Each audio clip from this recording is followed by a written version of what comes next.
Bonjour et bienvenue pour l'épisode 103 du podcast de la boutiqueuse. La boutiqueuse, c'est moi. Dans la vraie vie, je m'appelle Mélise, mais vous pouvez me retrouver sous ce pseudo sur les différents réseaux sociaux. Alors, aujourd'hui, on est déjà au mois de mars, les amis. Ça file à une vitesse pas croyable, comme disaient les gens de plus de 30 ans quand j'étais jeune. Et bien là, je le sens bien passer. Voilà. Alors, en tricot, aujourd'hui, en fait, j'ai pas mal de trucs à vous raconter. Et à la fois, j'ai pas vraiment de projet fini. Pas de tada aujourd'hui. Et non, oh mon Dieu, quelle horreur. Enfin, il y en a un mini, mais bon, vous comprendrez. Donc, on va passer direct à, mais qu'y a-t-il sur mes aiguilles? Parce qu'il y a quand même plein de trucs sur mes aiguilles. Et je vais commencer par vous montrer la chaussette que je tricote. Je pense que vous l'avez déjà vu au dernier épisode. Ça a avancé. C'est pas fini, mais ça avance. Vous voyez, j'en ai fait une complète. Voilà, moi, il manque le talon parce que je fais toujours les talons une fois que j'ai terminé de tricoter les deux tubes de chaussettes. Et voilà où j'en suis de la deuxième. Donc bon, ça a quand même pas mal avancé, vous voyez. Mais on n'y est pas encore. Et il me reste ça de laine, puisque c'était un gros écheveau de 200 grammes. Et puis j'ai le contraste en noir, comme ça. Et alors cette laine, c'est la laine autorayante du bruit des aiguilles qui m'a été adorablement offerte par Cathy Itac Tricote pour mon anniversaire. Et franchement, je suis très heureuse de cette laine. J'aime beaucoup la matière de cette laine. Alors je sais pas comment expliquer parce que bon, ça reste une laine fingering et tout ça comme on connaît. Mais malgré tout, il existe différentes bases à chaussettes et celle-là, je la trouve très agréable. Voilà. Et les rayures sont très jolies. L'effet entre le petit rose et le bleu glacier, c'est très mignon. Et voilà, j'aime bien. C'est beau. C'est trop beau. C'est vrai que c'est une laine qui est très agréable à tricoter parce qu'elle est super douce. Elle est assez... C'est bizarre parce qu'elle est assez gonflante alors qu'elle n'a pas été bloquée. Enfin, vous voyez, je les ai pas encore lavées et j'ai l'impression que pourtant c'est hyper gonflant, hyper moelleux. C'est ça qui est très agréable en fait. Bon, sans parler des couleurs évidemment qui sont trop belles, mais ça aussi c'est agréable. En tout cas, belle découverte puisque c'est la première fois que je tricote les laines d'Anna, le bruit des aiguilles et vraiment c'est très chouette. Beau travail Anna, si tu passes par là. C'est un peu bizarre dit comme ça, mais bon, en tout cas, bah, d'ailleurs, si vous ne connaissez pas Anna, mais bon, vous devez la connaître quand même. Elle a un podcast aussi qui est très chouette. Voilà. Ensuite, en tricot, il y a, c'est là, dans mon très beau sac, le gilet Black Barlow de Marie-Amélie Design. Et alors, vous allez voir que là, quand même, c'est pas un tada, mais on n'en est pas loin. Parce que quand même, on dirait un gilet, quoi. Il a des manches, il a des demi-devants, il a un dos. Il manque juste une bande d'encolure. C'est tout ce qui lui manque à ce gilet. Et c'est là que je suis arrivée hier soir. J'en profite pour vous montrer ma petite technique de relevage de mailles. Parce que pour relever le bon nombre de mailles, moi je divise toujours. Vous voyez, là j'ai mis des anneaux marqueurs. En fait, je divise la partie qu'on me donne. Donc, par exemple, là, Marie-Amélie, elle indique qu'il faut relever tant de mailles, surtout le premier demi-devant. Donc, je divise mon demi-devant en deux et encore en deux. Vous voyez, j'ai mis des anneaux marqueurs.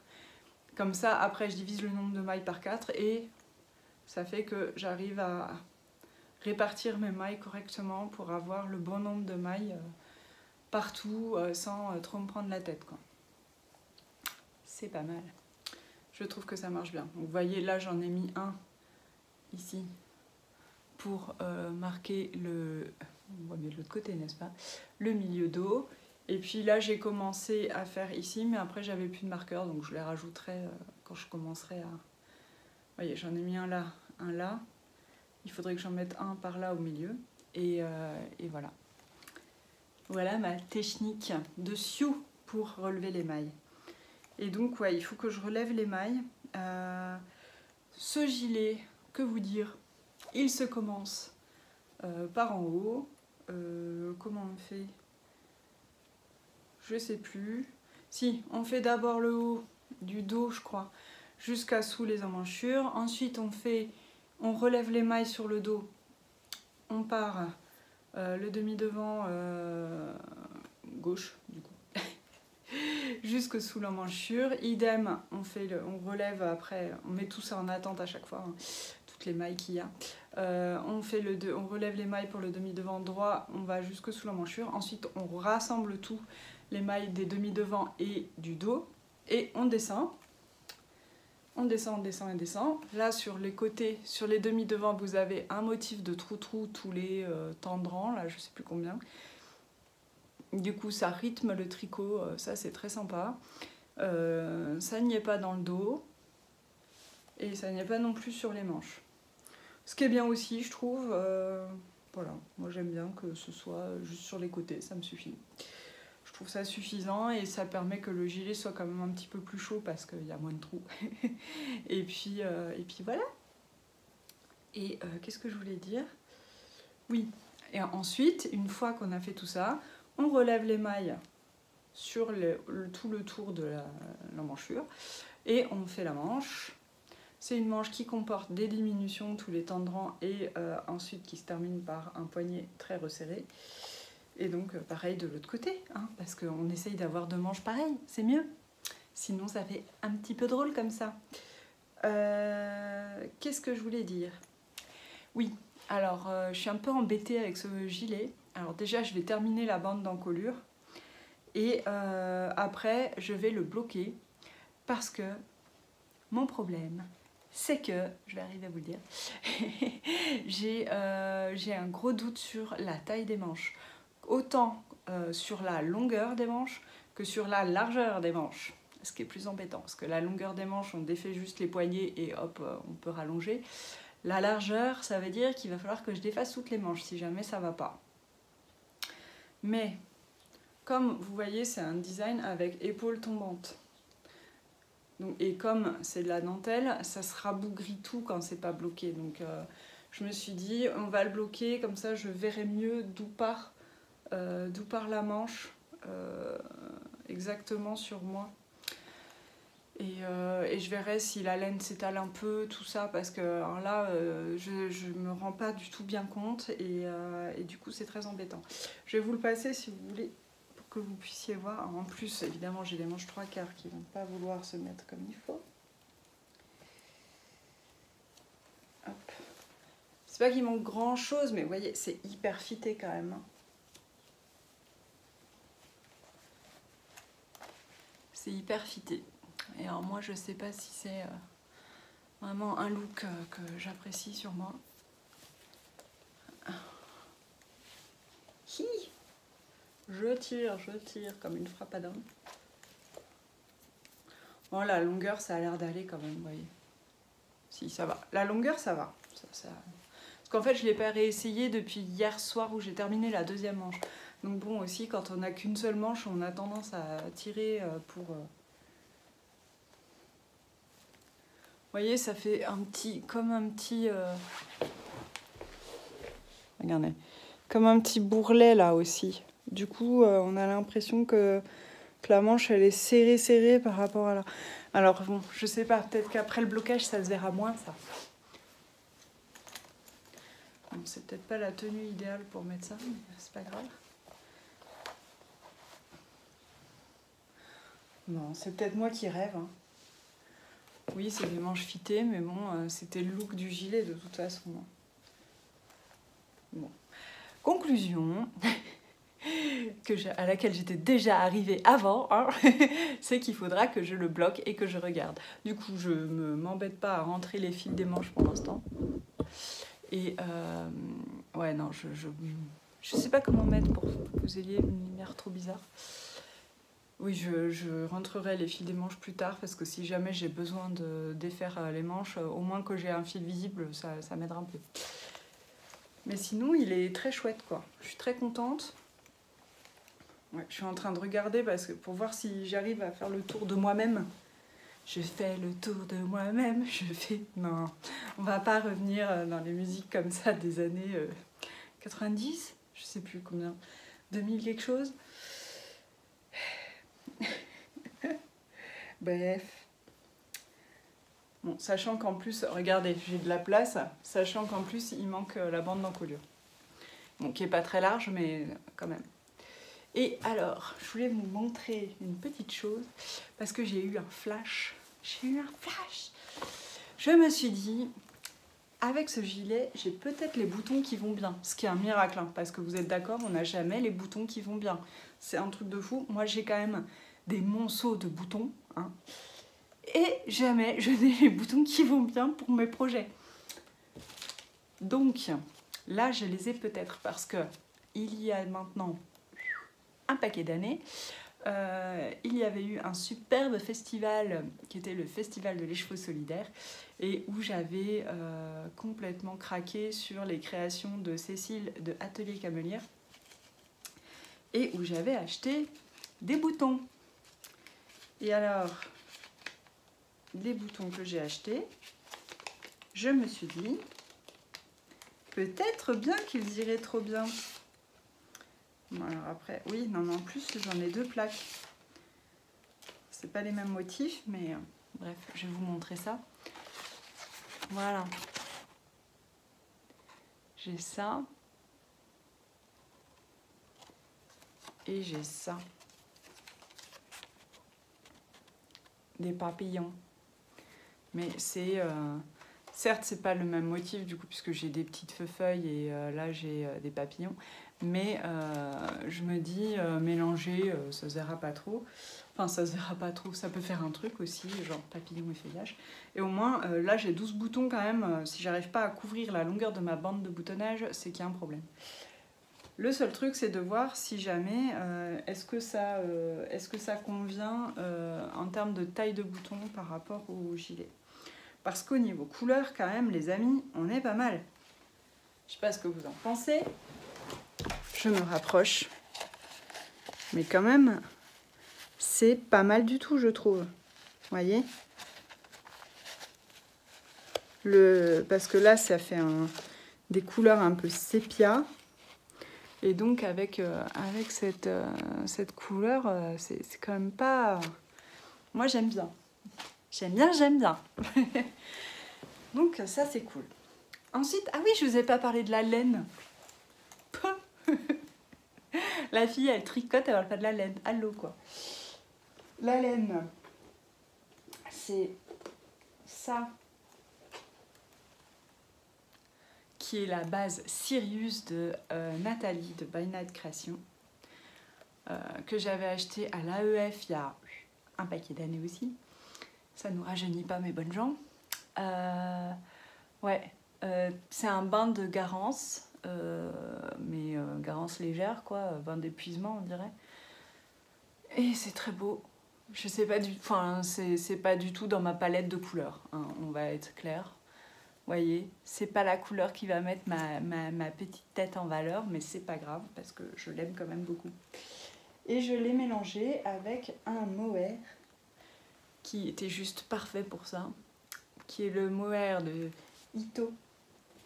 J'ai l'étiquette. Ito Sensai. Je ne sais pas comment on prononce. Et c'est 60% mohair, 40% soie. C'est d'une douceur et d'une belle brillance comme on les aime. Ah ouais, c'est trop doux. Et mais franchement, les couleurs, c'est ouf comme ça va bien ensemble, quoi. C'est incroyable.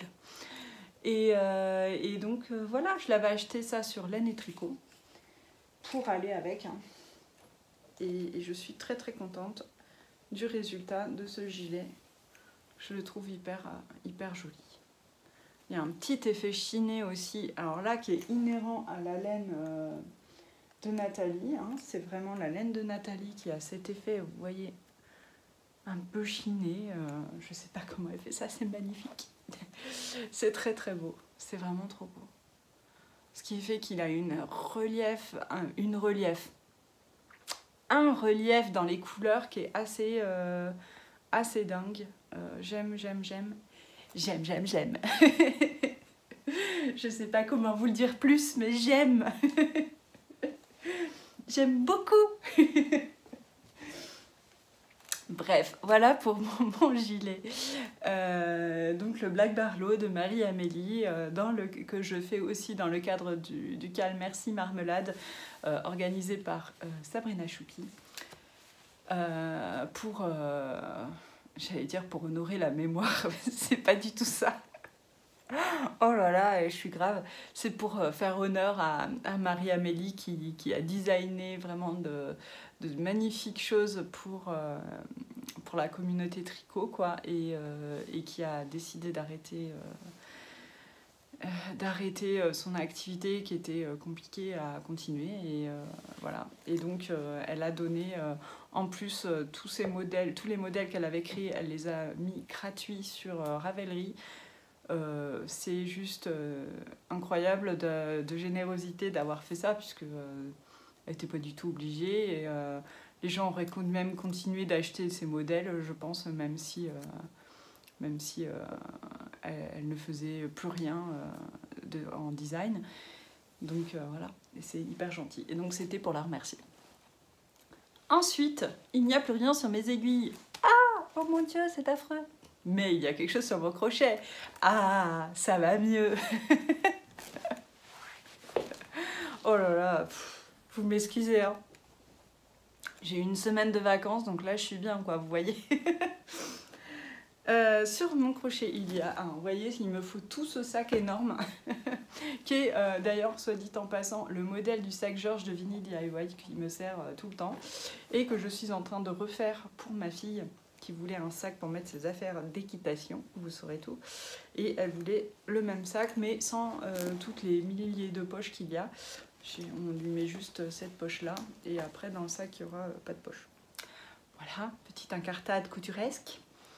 Donc, la couverture de ma fille vit dans ce sac. On m'a signalé, alors je sais même pas si j'ai le livre là, oui. Toi-même, tu sais qui tu es, mais je n'ai plus ton nom. Tu m'as signalé que ce livre avait n'existait plus, hein, n'est plus achetable, mais fait partie, c'était un éditeur allemand apparemment, et qui faisait des super trucs, donc voilà, si jamais vous tombez dessus par hasard dans une bouquinerie ou autre, n'hésitez pas, il est super. Et c'est vrai qu'en plus je l'avais vraiment pas payé cher, c'était 9,90 pour plein de modèles de granise, c'était top, quoi. Mais bon, voilà, donc là je m'en sers plus parce que effectivement je n'ai plus besoin du modèle, parce que je l'ai crocheté combien? Plus de 80 fois, je sais plus à combien j'en suis.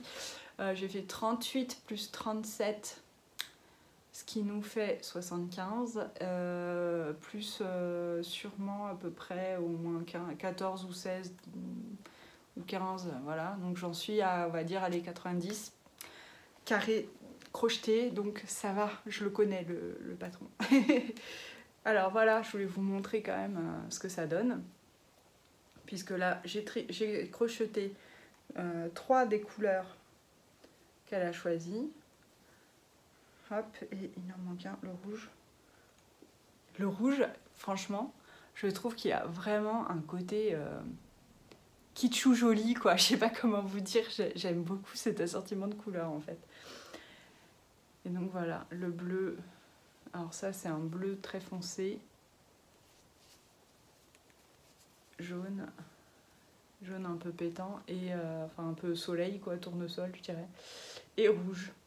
Voilà où on en est des couleurs. Alors en fait j'ai crocheté 37 carrés dans cette couleur, 38 dans cette couleur, Là, je vais en crocheter 38 aussi, donc il m'en reste une vingtaine, grosso modo.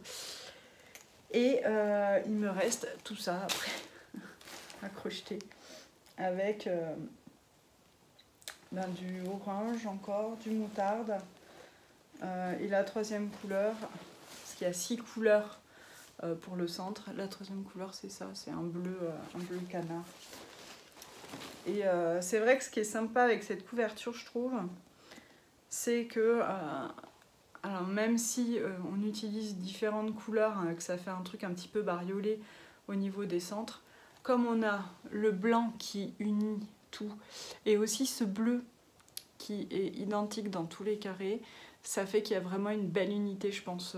Il y aura une chouette unité sur l'ensemble de la couverture. En tout cas, ça avance super bien, je suis très contente. Je me tiens à mes 2 carrés par jour et assez régulièrement, j'en fais même plus. Il m'arrive assez souvent d'en faire 3 ou 4 quand c'est le week-end ou voilà, quand je suis motivée. Donc c'est cool parce que j'aurai vraiment... si je continue sur ce rythme-là, je suis vraiment sûre de pouvoir la terminer dans les temps pour ma fille, pour son anniversaire. Donc ça, c'est hyper cool.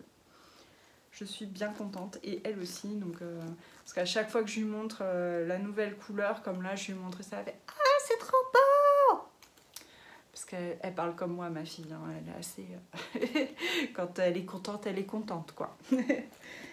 Donc, c'est cool, je suis bien contente. Hein, à propos d'être contente. Et puis, il me reste tout ça. Alors, le truc, c'est que, voyez, vous, déjà, j'ai une petite... comment dire, une petite doléance concernant les pelotes de cette laine, parce que la laine, je n'ai pas de doléance. C'est une laine acrylique. Si vous n'avez pas vu mon dernier épisode où j'en parlais, c'est la Stylecraft qui est 100% acrylique, voilà, faite en Turquie. C'est une très belle acrylique, voilà. J'aime beaucoup la crocheter, elle est parfaite pour ce projet, elle est moelleuse, elle est douce, voilà, rien à dire, elle crispe pas. Mais alors par contre les pelotes, ça devient franchement n'importe quoi. Vous avez vu cette pelote? C'est improbable, non? Elle se barre dans tous les sens. Donc je me disais, il va falloir qu'une fois que j'aurai terminé, il va falloir que peut-être je me prenne un petit temps pour les bobiner et les mettre en cake si je veux pas avoir des trucs complètement emmêlés à la fin, parce que si je les utilise pas de suite, ça va finir complètement emmêlé, ça je le sens gros comme une maison. Donc ouais, il faudrait que je fasse les cakes. Mais alors ce que je voulais vous dire aussi, c'est regardez la quantité de laine qui me reste, parce que ce jaune là normalement je ne m'en sers plus, il m'en reste énormément, je sais même pas quelle quantité, mais plus de la moitié je pense. Donc il va falloir que je crochette une autre couverture, on est d'accord, hein, c'est obligé. Donc je pense que je me ferai violence et puis que je ferai une autre couverture au crochet et que ça me fera très plaisir. Mais éventuellement pour mon fils, parce qu'évidemment mon fils veut aussi une couverture au crochet. Hein. Allez, on passe à la suite. En tricot c'est fini. Oui. Est-ce que je passe ouais, ce que je vais faire, je vais vous parler vite fait de couture et après on va revenir un peu au tricot. J'adore être logique dans mes podcasts, mais on s'en fiche, c'est le mien. Alors je fais qu'est-ce que je veux. Et oui, la mère. Alors je voulais vous montrer, vous parler couture. En couture, j'ai fait quand même des choses. Donc j'ai fait déjà le gros projet qui m'a occupé tout le mois de février, ce sont mes rideaux. Alors je vous ai tourné une petite vidéo pour vous montrer les rideaux en question qui sont installés et tout, et je suis trop contente. Et en fait oui, j'ai mis à profit ce que j'avais appris jusque là dans mon nouveau boulot pour me faire des rideaux. En plus j'ai pu utiliser les machines et les tables de l'atelier au travail. Donc en fait entre midi je les ai fait. C'est pour ça que j'ai mis aussi un mois pour faire des rideaux, parce que bon, je vous rassure, il ne faut pas un mois pour faire une paire de rideaux hein, quand même. Mais je ne pouvais y travailler qu'entre midi et 2, et donc en gros c'était quart d'heure par quart d'heure, quoi, parce que j'ai pas non plus une pause gigantesque entre midi et 2, et donc je prenais un quart d'heure ici, une demi-heure là, et pour faire 8 rideaux. Il y en avait quand même un peu. Donc, ouais, il a fallu tout ce temps-là, du coup, pour que je puisse réussir à caser mes rideaux. Mais je suis super contente du résultat et franchement, ça me fait super plaisir de voir que... je regarde par là parce que là, je vois mes rideaux, évidemment. Ça me fait super plaisir de voir que j'ai pu mettre à profit ce que j'avais appris et tout. Et voilà, et c'est trop bien. Je vais vous mettre du coup là, ici maintenant, la petite vidéo des rideaux. Je voulais vous montrer quand même le projet de couture qui m'a occupé la plupart du mois de février. Et ce sont ces rideaux. Là, on est dans mon salon, je vais vous montrer juste un peu. Hop, là, vous voyez, c'est mon salon. Et là, j'ai fait 2 paires de rideaux pour les fenêtres de mon salon, pour la baie et la fenêtre. Et alors, pardon, si je mets les doigts devant, on va moins voir. Ce que j'ai fait, en fait, c'est que j'ai réutilisé... Attention, bonjour le chat qui se lèche. J'ai réutilisé, vous voyez, ce tissu-là, qui est le voile. C'est celui que j'avais déjà, mais en fait, en haut, donc là ou là, c'était pas des œillets, c'était des pattes. C'est un rideau vraiment que j'ai acheté chez Ikea, très peu cher. Mais bon, il fonctionne bien ici, quoi. Il nous allait bien quand même. Et puis, comme j'ai acheté de toute façon le tissu pour les rideaux de chaque côté, vous voyez, j'avais pas trop les moyens d'acheter aussi des voiles, donc on a récupéré. Et puis, ce que j'ai fait, c'est que j'ai rajouté une bande en haut, vous voyez, c'est pas le même tissu. Donc, c'est ce qu'appelle faire une fausse tête. Et donc, j'ai fait une fausse tête à œillet pour que ça s'accorde avec mes nouveaux rideaux à œillet aussi. Et j'ai fait aussi ce qu'on appelle une superposition. C'est-à-dire que, voyez-vous, est-ce que je vais pouvoir vous montrer ça? Voyez-vous, là, c'est superposé. Ce qui fait qu'en fait, sur cette baie, on a seulement 2 œillets de superposés. Et sur la fenêtre qui est là-bas, on en a 4. Tout est superposé, en fait. Et, vous voyez, j'ai appris à faire ça bien. Hein, c'est quand même mon nouveau travail. C'est-à-dire que là, on ne voit pas que c'est superposé. On ne voit pas le voile qui dépasse, alors qu'il est juste derrière. J'ai fait ça trop bien. Je suis trop contente de moi. Et j'ai aussi profité de ça parce que mon rideau, vous voyez là, il est bien à la bonne taille et tout. Sauf que je vais me mettre plutôt là-bas parce que on verra mieux.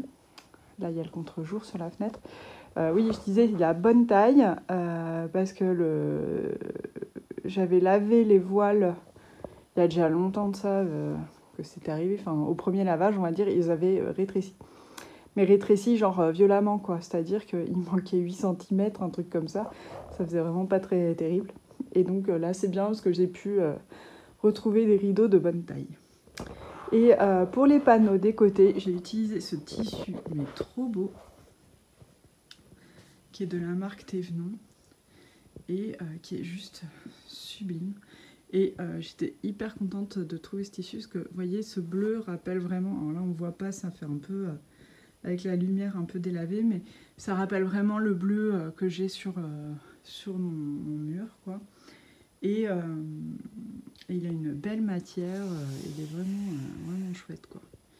Il est très beau ce tissu. Et puis ce rouge, ça réveille vraiment les murs, quoi. Je suis très contente. Et ce que j'ai fait aussi, c'est que vous voyez, vous en êtes sûrement rendu compte, ce tissu-là, les rideaux dans ce tissu, ce sont des petits rideaux, puisque c'est ce qu'on appelle une demi-laise. C'est-à-dire que j'ai pris la laise de mon tissu et j'ai coupé en 2, pour faire juste des petits panneaux décoratifs sur les côtés.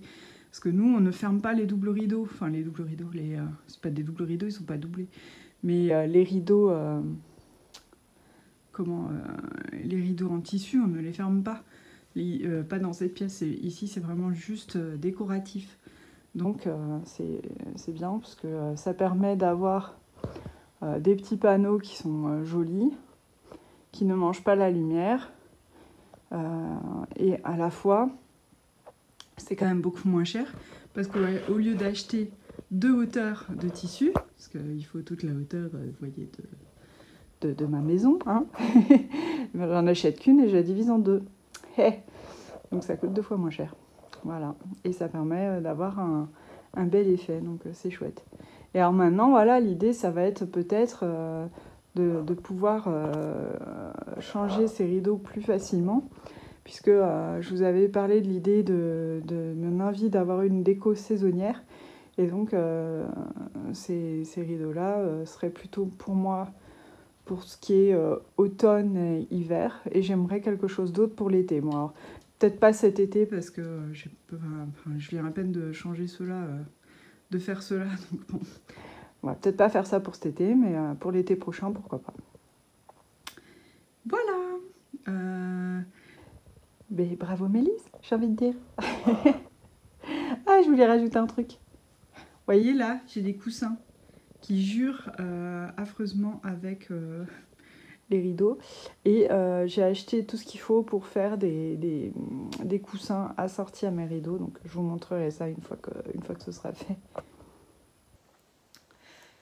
Voilà pour les rideaux. Et l'autre projet qui m'occupe en fait depuis le mois de janvier, je vous en ai parlé un petit peu déjà, c'est que j'avais commencé à faire mon manteau. Qui est un manteau en tissu pied de poule que ma sœur m'avait offert pour que je me fasse un manteau, et j'avais décidé de faire le blouson Cherry de Dessine-moi un patron, qui maintenant est Maison Fauve. La marque de patron, c'est Maison Fauve maintenant. Et le blouson de Cherry, ben là c'était un peu la déception, parce que ce week-end j'ai monté la doublure et tout ça, j'ai monté le blouson c'est pas tip top quoi, parce qu'en fait il est trop grand. Je vais vous montrer, j'ai pas fini de le faire, alors je vais le terminer quand même avant de vraiment râler à fond, mais je vais vous montrer. Bon, sachant que c'est une forme qui est censée être un peu grande, mais alors là quand même, je le trouve terriblement grand quoi. Parce que alors là, on a la patte de boutonnage qui est là. Vous voyez, ça fait un truc quand même super grand quoi. J'ai l'impression de nager dedans. Bon là certes j'ai pas de manteau, j'ai pas de gros pull dessous, mais bon. Puis alors je trouve que... Hop là. Bon là si ça va. La capuche, je trouve que sur la... Comment dire ? Au niveau de la parmenture, elle tient pas très bien en place. Alors je sais pas ce qu'il faut que je fasse. J'ai pas sous-piqué, peut-être que j'aurais dû sous-piquer. Sous-piquer, ça ressemble à saut-piquer, vous trouvez pas? Je pense à des choses des fois un peu bizarres. C'est pas grave. Il y a un truc qui va pas trop là à ce niveau-là. Je me demande si j'ai pas mis une pièce à l'envers. C'était pas très bien expliqué à cet endroit-là du patron. Mais bon, après il est portable et tout, mais c'est bizarre parce que là il y a une boutonnière. Pour faire comment? Comme ça? Pour remonter le col? On doit pouvoir remonter le col comme ça. C'est un peu curieux, non? Non, après il est sympa, mais ouais, je pense qu'il est trop grand. Donc je vais le terminer, je vais voir s'il est vraiment trop grand ou si ça va quand même. Et si il est trop grand, j'essaierai de le passer à ma sœur, puisque ma sœur a un gabarit juste un peu plus grand que moi, mais pas beaucoup, hein. C'est pas non plus... Donc j'espère que ça lui ira. Après je verrai sinon autour de moi si je trouve quelqu'un à qui ça plairait. Parce que elle, je pense que ça lui plaira. Il y a ça aussi. Donc vous voyez, là, il y a un truc bizarre qui fait que je me demande si la parmenture, elle est pas là. Vous voyez, là, ça fait un truc un peu chelou. En le cousant, je trouvais ça un peu étrange. Alors, je sais pas. Il y a des explications qui sont pas ouf sur ce patron, on va pas se mentir. Si vous n'avez jamais fait de manteau, déjà ne le faites pas, bon, sachant que c'était mon premier manteau. Bon, après j'ai quand même fait pas mal de couture, mais je trouve que les explications à certains endroits, c'est pas clair quoi. Les schémas, il n'y en a pas des masses. Et puis, juste si à la fin, par contre, là où j'ai trouvé que c'était clair et où j'avais un peu peur, vu le manque de clarté des explications précédentes, c'est le moment où on assemble vraiment toute la parmenture avec l'extérieur, et enfin la parmenture, non, la doublure avec l'extérieur. Et en fait, je suis allée voir, puisqu'elle a fait un tuto vidéo pour la veste sable, par contre. Et là, du coup, c'était bien plus clair en voyant faire, donc impeccable à ce niveau-là. C'est juste, en fait, la partie qui m'a vraiment posé problème, c'est la parmenture. La parmenture, c'est cette bande-là qui fait tout le long là, du manteau, qui fait tout le tour et qui est raccrochée à la doublure. Et cette partie-là, franchement, je suis pas sûre d'avoir bien compris ce qu'il fallait en faire. Passons. C'est pas très grave. Les autres choses dont je voulais vous parler, donc voilà, pour la couture, on verra là, dans le prochain épisode si c'est un fail ou pas mon histoire de manteau, mais bon. Donc les autres choses dont je voulais vous parler en tricot, c'est d'abord la nouveauté, les bougies. Si vous me suivez sur Instagram, vous savez de quoi je vous parle. J'ai lancé une petite idée comme ça que j'avais depuis quelques temps et qui m'a fait trop plaisir. J'ai fait une box, pas une box, un kit, c'est un peu un kit puisque j'ai fait des bougies parfumées dans des pots de yaourt. Regardez. Voilà. J'ai récupéré des pots de yaourt en fait, voilà, autour de moi. Et j'ai fait des bougies parfumées dedans qui sentent trop bon. Celle-ci c'est Luxe Calme et Volupté, aussi appelée Cachemire et Soie. C'est une odeur assez connue en termes de bougies, donc voilà. Moi ça me faisait rire, Luxe Calme et Volupté. Bref. J'ai fait un petit, je me suis amusée avec à faire un petit couvercle en papier qui me rappelle trop les yaourts, vous voyez. Et j'ai appelé ça les bougies surprises des tricopates allumées, parce que ça me faisait marrer, bien entendu, comme d'habitude. Et pourquoi bougie surprise? Parce que si vous faites fondre, enfin, si vous utilisez votre bougie normalement, hein, comme il se doit, c'est-à-dire en allumant la mèche et en laissant la bougie se fondre toute seule, au bout d'un moment, vous tombez sur une surprise qui est emballée dans du papier alu et qui a un rapport avec le tricot, bien entendu, et voilà, et c'est rigolo, ça fait comme, c'est le Kinder des tricoteurs, quoi. Donc voilà, parce que ça me faisait rire, tout simplement. Et pour agrémenter cette bougie, pourquoi je disais c'est un kit tricot, j'ai imaginé un petit patron pour faire un petit photophore laineux, n'est-ce pas? Hop. Vous voyez, on peut le passer autour de la bougie, comme ça, et c'est trop mignon. Et donc, c'est en vente sur mon site, si ça vous intéresse.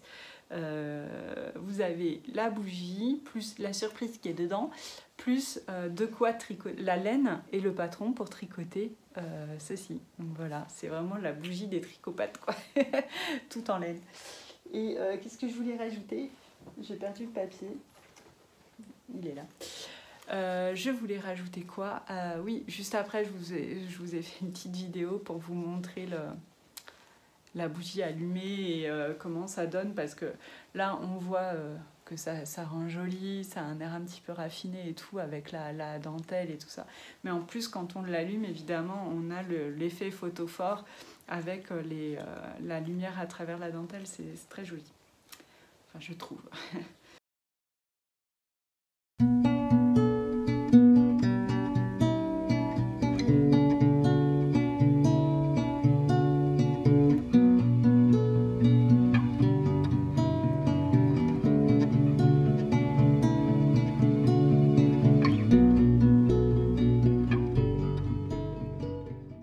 Voilà, j'espère que c'est un projet qui va vous plaire.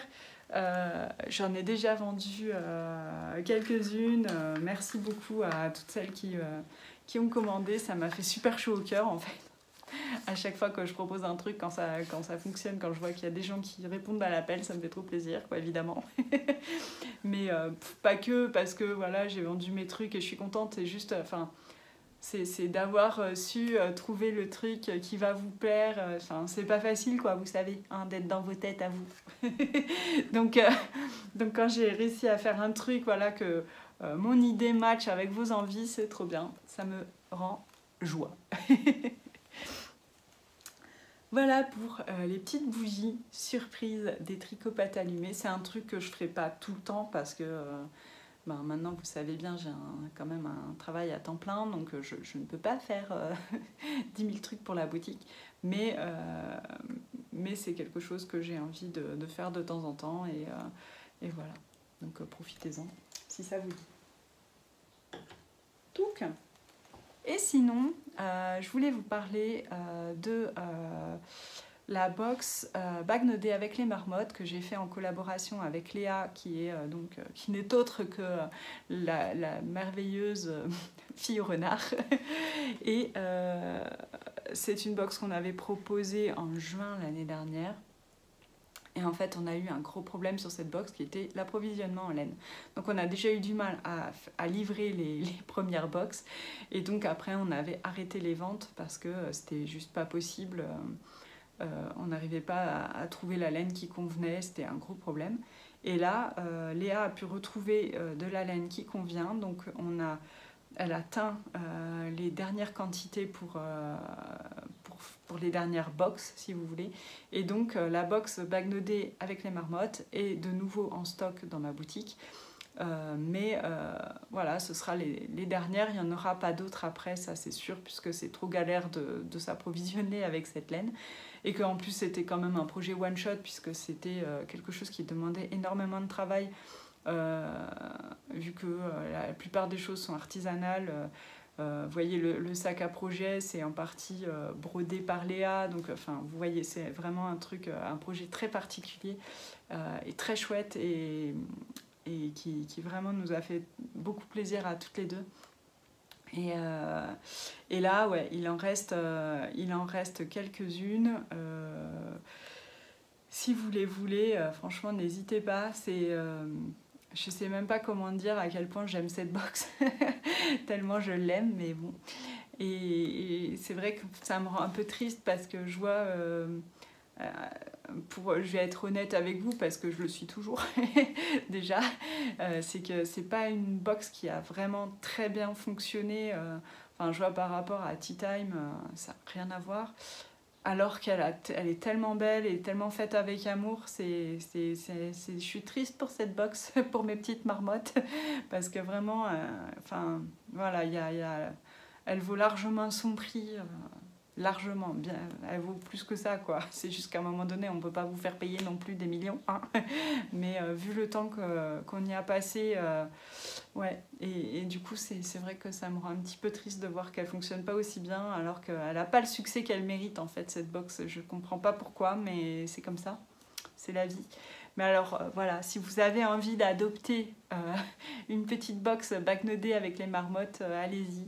Et c'est sur mon site. Et je voulais juste vous remontrer, parce que ça, on ne vous l'a jamais caché depuis le début, la laine de Léa, parce que la box est disponible dans 3 coloris.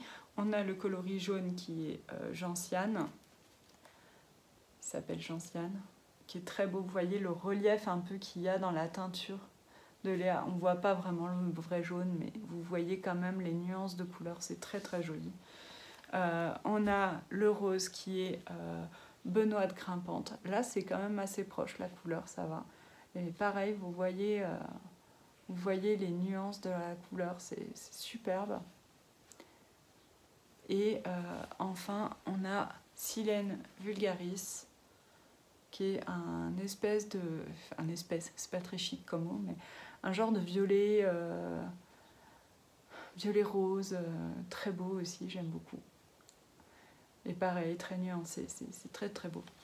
La belle étiquette de Léa. Et cette laine, c'est une alpaga mérinos, voilà. Je voulais juste vous le rajouter. Elle est très douce, franchement. Elle a l'air elle a l'air top pour à tricoter, quoi. Voilà.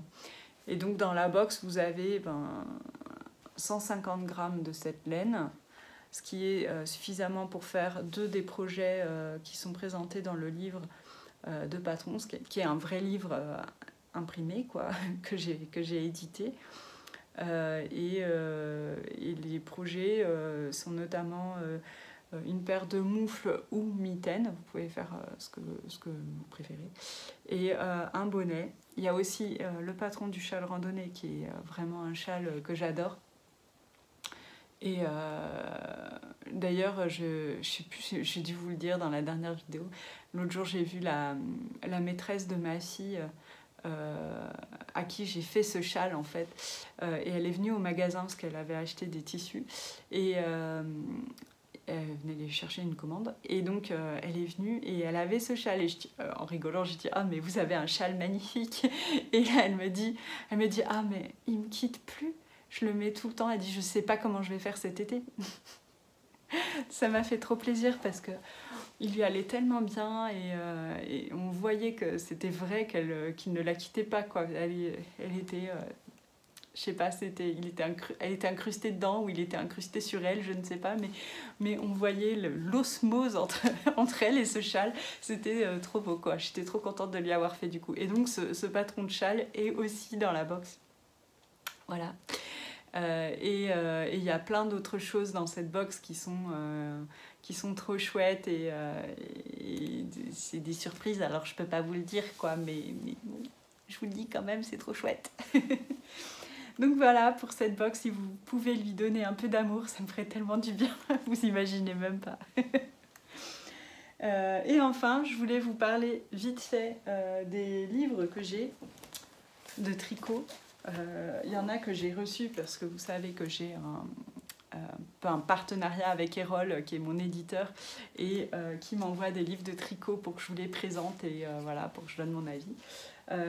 Donc ils m'ont envoyé Les Basiques de Mademoiselle Sophie, qui est un livre plutôt pour commencer à tricoter.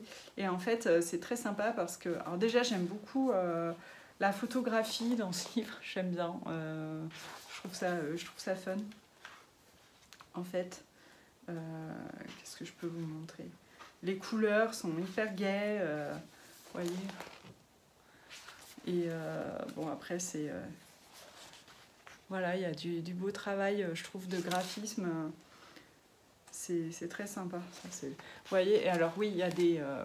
comment dire, des flashcodes, là, c'est ça, des flashcodes, pour avoir des techniques vidéo.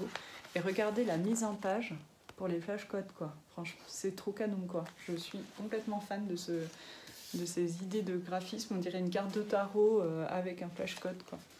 C'est trop beau. Et donc voilà, il y a plein de choses pour... alors si vous connaissez quelqu'un qui veut apprendre à tricoter, c'est vraiment cool. J'aime beaucoup ce plaid. C'est fait avec une énorme laine, je crois, mais ouais, j'aime beaucoup. Un gros plaid, ça donne envie. Vous voyez, là, on a ça pour la mise en page du flashcode. Enfin ouais, voilà, si vous connaissez quelqu'un qui commence à tricoter, franchement, allez-y sur ce livre. Et il est hyper sympa, hyper bien fait, et avec toutes les techniques en vidéo, c'est parfait, quoi. Ensuite, j'ai eu le tricot point par point de Laura Valfort, qui est Petite Biche Rose, qui est donc voilà, un livre de points de tricot, qui est très sympa. Il y a beaucoup de points jolis, vous voyez, qu'on n'a pas forcément partout, comme voilà, ce genre de choses. Et je regarde, ouais, il y a quelques modèles à la fin. J'aime bien ce petit sac. C'est tout simple, mais je trouve assez efficace. Le sac capucin. Il y a 8 modèles, ouais. Un sac, un bonnet, un col, un coussin, une housse de coussin, une écharpe, un châle avec plein de bubbles. Ensuite, je voulais vous montrer ce livre qui est très très beau. Le livre Maille de... c'est Nale, je crois qu'on dit.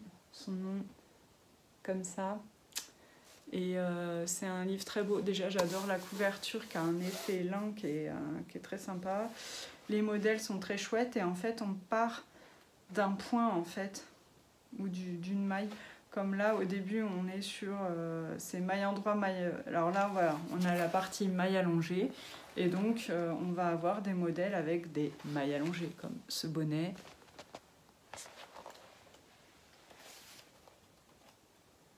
Et là, on a voilà, un t-shirt avec des mailles allongées sur le col, sous le col.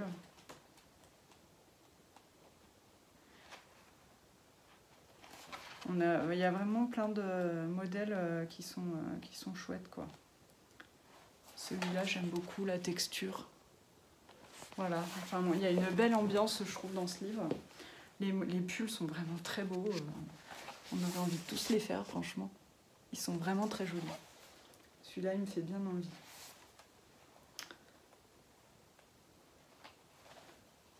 Celui-là, il est rigolo aussi, je trouve. Voilà. Je voulais vous montrer ça. Sinon, je me suis acheté, toujours chez Erol, Rose Minuscule, parce que j'adore son travail.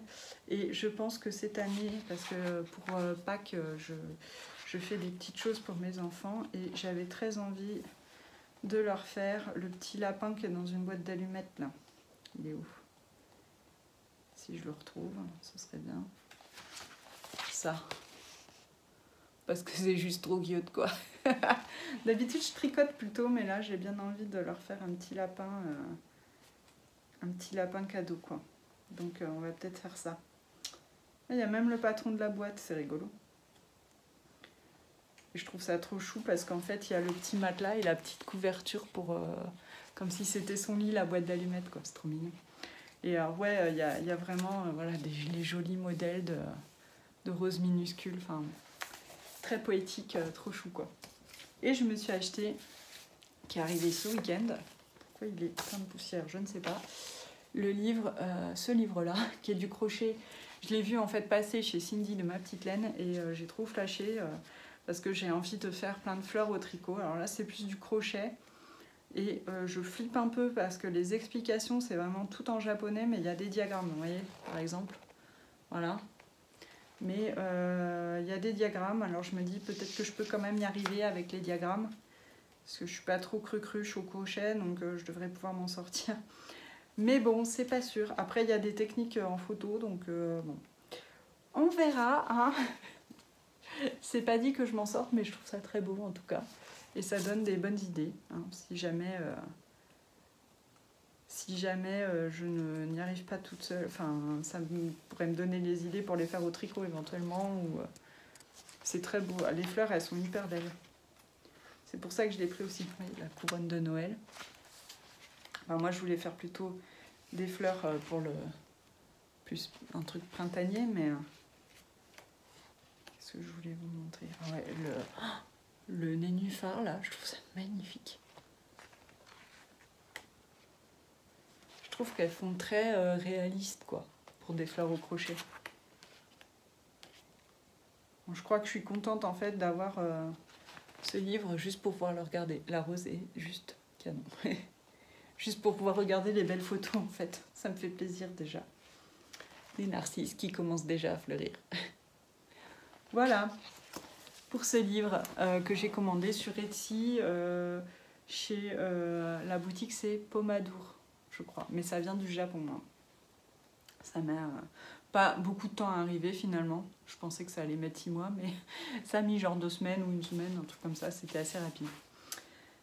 Voilà. Bon, et ben, je crois que je vous ai tout dit, hein, il me semblerait. Donc je vous fais plein de gros bisous. J'espère que la prochaine fois j'aurai plus d'objets terminés à vous montrer, mais quand même j'avais ça, hein, qui était un objet fini. Et bah, je vous embrasse. Et puis ouais, offrez-vous plein de réconfort laineux dans cette période un peu compliquée là qu'on vit en ce moment. Et sur ces belles paroles, à bientôt. Ciao!